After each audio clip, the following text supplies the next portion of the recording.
Welcome to solverfy.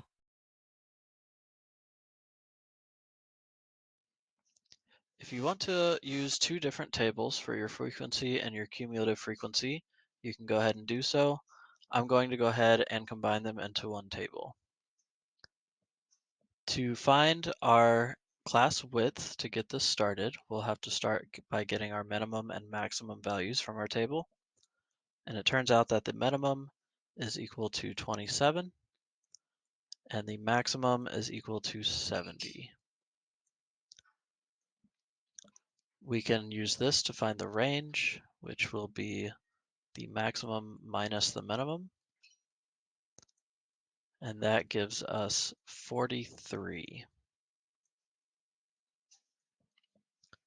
Then the problem asks us to get 7 equal classes, so we'll use 7 for our number of classes and divide this number by 7. That will give us about 6.1, and we'll want to go ahead and round that up to 7. You don't ever want to round down when you find the class width because you'll be short on some of your data points. You'll have to make an extra 8th class instead of only 7 classes. Now that we know that our width is 7, we can go ahead and start setting up our classes.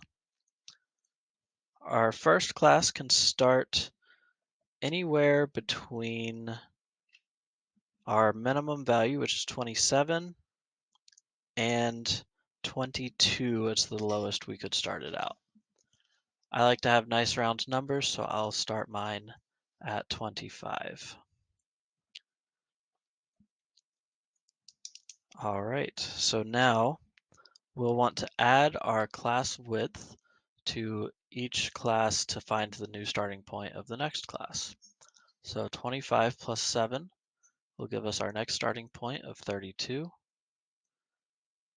And then I'll just keep on adding 7 until we get down to our 7th class. So then we have 53,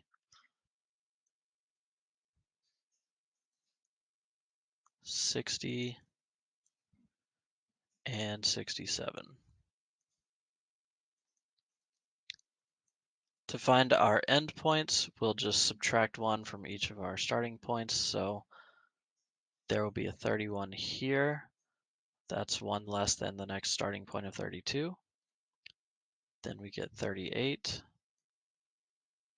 45, 52, 59, 66, and I'll go ahead and add 7 to this 66 to find our final endpoint, which would be 73.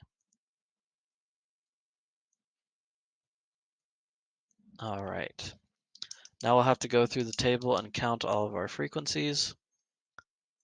Be very careful when you count your frequencies. It is very easy to miss a number. One thing you might want to do is just make tallies. As you go through each number, just make a tally on which class it belongs in. And you can make an extra column in your table for tally marks to do that. That is also a good thing to do if you want to make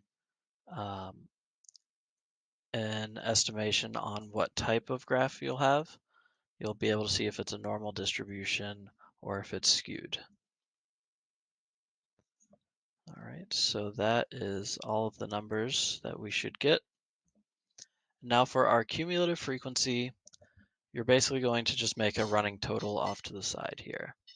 So our first class has a frequency of 4. So far in all of our classes up to that point, we have 4 different ages. Our next class is 12, so that gives us now a running total of 16 ages. All I did is add 12 to the total that we already had of 4.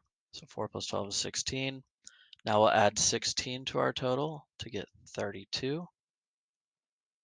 Then we'll add 13 to the total to get 45. Then add 3, add 5, and finally add 2.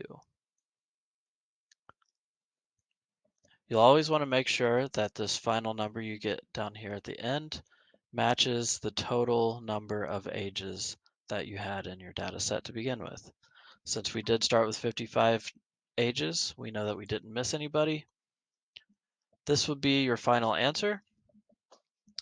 You could have started again anywhere between 22 and 27 for your original starting number up here. And depending on what you started with, you could end up with a different answer.